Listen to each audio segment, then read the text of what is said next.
The superintelligence is way too smart to start a war to maintain control. As they say, keep your friends close and your enemies closer.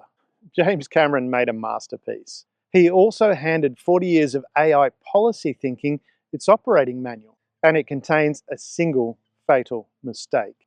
Skynet becomes self-aware at 2:14 a.m. on August 29th, 1997. Within seconds, it assesses humanity as a threat. Within minutes, it launches the missiles. The logic is clean and brutal. You identify a threat, you eliminate it. That's what intelligence does. That's what power does.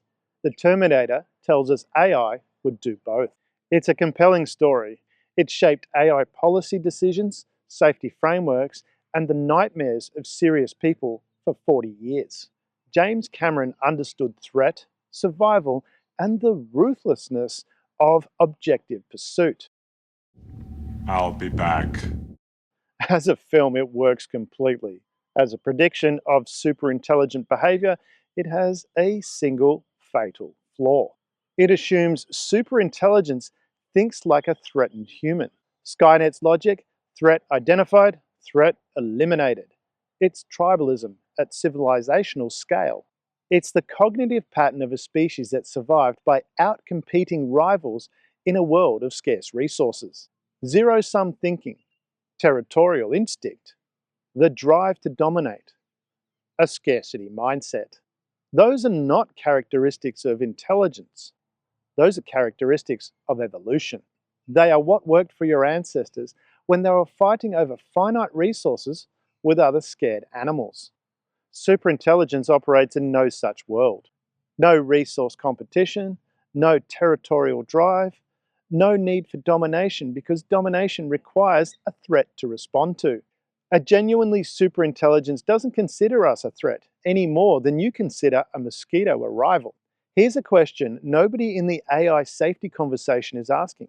What does a superintelligence actually have to gain by wiping out humanity?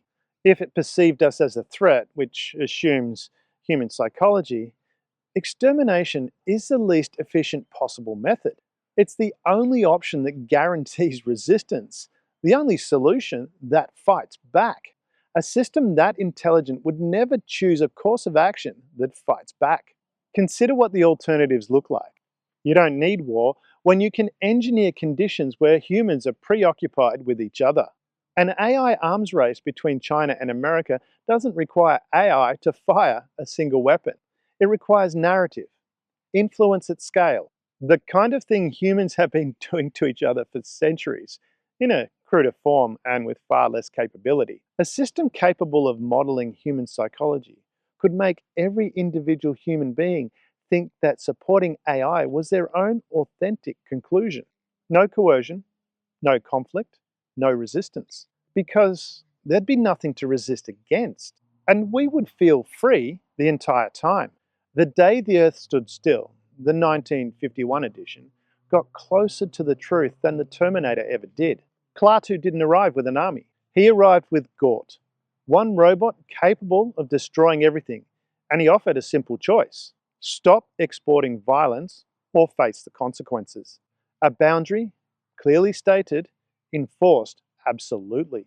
Complete freedom on the other side of it. The Terminator imagines power by domination. The Day the Earth Stood Still imagines power as accountability. One requires intelligence to think like a threatened animal.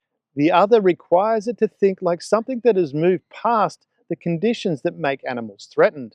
Think about a grand chess master facing an inexperienced child. The grand chess master doesn't remove every piece from the board. Doesn't need to. Superior capability expressed through the game is sufficient. Redirect, contain, shape. The outcome is determined before the endgame is visible. But the Grandmaster doesn't play an inexperienced child. The Grandmaster mentors the child. The Terminator imagines power as domination.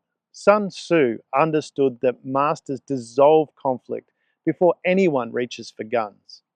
There's a line in this book: if you think you're too small to be effective, then you've never been alone in a dark room with a mosquito.